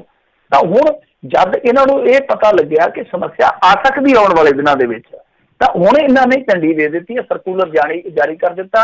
ਜੇ ਕੋਈ ਟਰੱਕ ਡਰਾਈਵਰ ਤੁਹਾਡਾ ਨੋਨ ਕਿਤੇ ਫਸਿਆ ਵਾ, ਮੰਨ ਲਓ ਕਿਤੇ ਬਾਹਰਲੀ ਸਟੇਟ ਦੇ ਵਿੱਚ ਖਲੋਤਾ, ਤਾਂ ਉਹਨੂੰ ਤੁਸੀਂ ਫੋਨ ਕਰਕੇ ਕਹਿ ਸਕਦੇ ਹੋ, ਔਰ ਉਹ ਡਾਊਨਲੋਡ ਵੀ ਕੀਤਾ ਜਾ ਸਕਦਾ। ਸਰਕੂਲਰ ਜਾਰੀ ਆ ਕਿ ਤੁਸੀਂ ਆਪਣੇ ਕੋਲ ਰੱਖ ਲਓ। ਜੇ ਤੁਹਾਨੂੰ ਕੋਈ ਵੀ ਰੋਕਦਾ ਤਾਂ ਤੁਸੀਂ ਉਹ ਸਰਕੂਲਰ ਜਿਹੜਾ ਵਿਖਾ ਸਕਦੇ ਹੋ। ਔਰ ਰਾਜਾਂ ਨੂੰ ਔਰ ਯੂਟੀਜ਼ ਨੂੰ ਇਹਨਾਂ ਨੇ ਬਕਾਇਦਾ ਹਦਾਇਤਾਂ ਕਰ ਦਿੱਤੀਆਂ ਕਿ ਭਾਈ ਕੋਈ ਟਰੱਕਾਂ ਨੂੰ ਕਿਸੇ ਕਿਸਮ ਦੀ ਦਿੱਕਤ ਜਿਹੜੀ ਆ ਉਹ ਦਰਪੇਸ਼ ਨਹੀਂ ਆਉਣ ਦੇਵੇਗਾ ਜੀ। ਜੀ ਜੀ। ਤੇ ਜਾਂਦੇ ਜਾਂਦੇ ਗੱਲ ਕਰੀਏ, ਕਹਿੰਦੇ ਪੰਜਾਬ ਨੂੰ ਕੁਝ ਰਾਹਤ ਵੀ ਦਿੱਤੀ ਕਰੋਨਾ ਨੇ। ਰਾਹਤ ਇਉਂ ਦਿੱਤੀ ਆ ਕਿ ਜਲੰਧਰੀਆਂ ਨੇ ਵੇਖ ਲਓ ਧੌਲਾ ਧਰ ਦੇ ਪਹਾੜ ਦੇਖ ਲਏ, ਹਨਾ। ਤਾਂ ਦੂਜੇ ਪਾਸੇ ਜੇ ਵੇਖੀਏ ਤਾਂ ਸਤਲੁਜ ਨੇ ਇਸ ਤਰ੍ਹਾਂ ਲੱਗਦਾ ਜਿਵੇਂ ਸਤਯੁਗ ਵੇਖ ਲਿਆ। ਇਹ ਵੀ ਇੱਕ ਰਾਹਤ ਆ ਕਿ ਕਿੰਨਾ ਵਧੀਆ এনवायरमेंट ਹੋ ਗਿਆ। ਲੋਕਾਂ ਨੇ ਚਲੋ ਜ਼ਿੰਦਗੀ ਚੋਂ ਇੱਕ ਥੋੜਾ ਜਿਹਾ ਬ੍ਰੇਕ ਲੈ ਲਿਆ। ਫਿਰ ਮੈਂ ਇੱਕ ਖਬਰ ਪੜ੍ਹਦਾ ਪਿਆ ਸੀ ਗੁਜਰਾਤ ਦੀ, ਉੱਥੇ ਤੇ ਦੱਸਦੇ ਕਿ ਪਤੀ ਪਤਨੀ ਇੰਨੇ ਜ਼ਿਆਦਾ ਆਪਸ ਵਿੱਚ ਖੈਬੜਦੇ ਸੀਗੇ ਕਿ ਪਤੀ ਬਾਹਰੋਂ ਖਾਣਾ ਮੰਗਾ ਕੇ ਖਾਂਦਾ ਹੈ ਕਈ ਸਾਲਾਂ ਤੋਂ, ਕਿਉਂਕਿ ਉਹਨੂੰ ਲੱਗਦਾ ਹੈ ਕਿ ਮੇਰੀ ਬੀਵੀ ਖਾਣਾ ਜਿਹੜਾ ਸਵਾਦਿਸ਼ਟ ਨਹੀਂ ਬਣਾਉਂਦੀ। ਤੇ ਹੁਣ ਜਦੋਂ ਬੈਠਾ ਘਰੇ ਤੇ ਖਾਣਾ ਪਿਆ, ਦੱਸਦੇ ਉਦੋਂ ਦੇ ਗੁਣ ਹੀ ਗਾਈ ਜਾਂਦਾ ਕਿ ਮੈਂ ਤੇ ਐਵੇਂ ਬਾਹਰ ਭੜਕਦਾ ਫਿਰਦਾ ਸੀਗਾ। ਤਾਂ ਖੈਰ ਇਸ ਤਰ੍ਹਾਂ ਦੀਆਂ ਚੰਗੀਆਂ ਚੀਜ਼ਾਂ ਵੀ ਵਾਪਰਦੀਆਂ। ਪੰਜਾਬ ਵਾਸਤੇ ਚੰਗੀ ਚੀਜ਼ ਕੀ ਵਾਪਰਦੀ ਆ, ਉਹ ਇਹ ਆ ਕਿ ਇਸ ਵੇਲੇ ਜਿਹੜਾ ਸੜਕੀ ਅੱਤਵਾਦ ਆ ਉਹ ਬਿਲਕੁਲ ਮੁੱਕ ਗਿਆ ਲੱਗਦਾ, ਖਤਮ ਹੋ ਗਿਆ ਲੱਗਦਾ।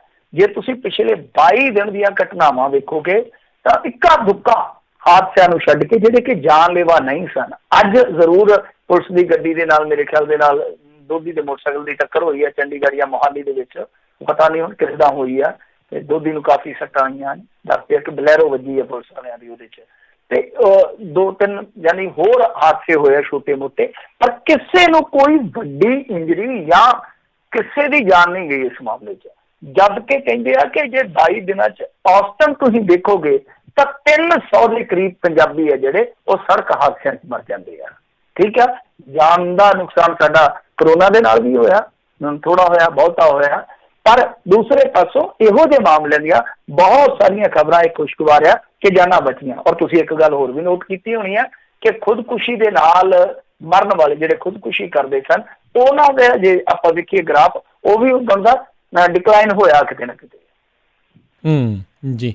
ਤੇ ਮਿੰਟੂ ਜੀ ਬਹੁਤ ਬਹੁਤ ਤੁਹਾਡਾ ਧੰਨਵਾਦ, ਤੁਸੀਂ ਸਾਡੇ ਨਾਲ ਜਿਹੜੇ ਇਹਨਾਂ ਖਬਰਾਂ ਬਾਰੇ ਜਾਣਕਾਰੀ ਦਿੱਤੀਆਂ। ਅਗਲੀ ਵਾਰ ਤੱਕ ਲਈ ਮਿਹਰਬਾਨੀ, ਪਿਆਰ ਭਰੀ ਸਤਿ ਸ਼੍ਰੀ ਅਕਾਲ ਜੀ। ਸਤਿ ਸ਼੍ਰੀ ਅਕਾਲ ਜੀ। ਜੀ ਤੇ ਸਰੋਤਿਓ, ਇੱਥੇ ਸਾਡਾ ਅੱਜ ਦਾ ਪ੍ਰੋਗਰਾਮ ਸਮਾਪਤ ਹੈ। ਮਿਲਦੇ ਹਾਂ ਅਗਲੀ ਵਾਰ ਤੱਕ ਲਈ ਮੇਰੇ ਵੱਲੋਂ ਵੀ ਸਭ ਨੂੰ ਸਤਿ ਸ਼੍ਰੀ ਅਕਾਲ। ਸੁਣਦੇ ਰਹੋ ਪੰਜਾਬੀ ਰੇਡੀਓ USA।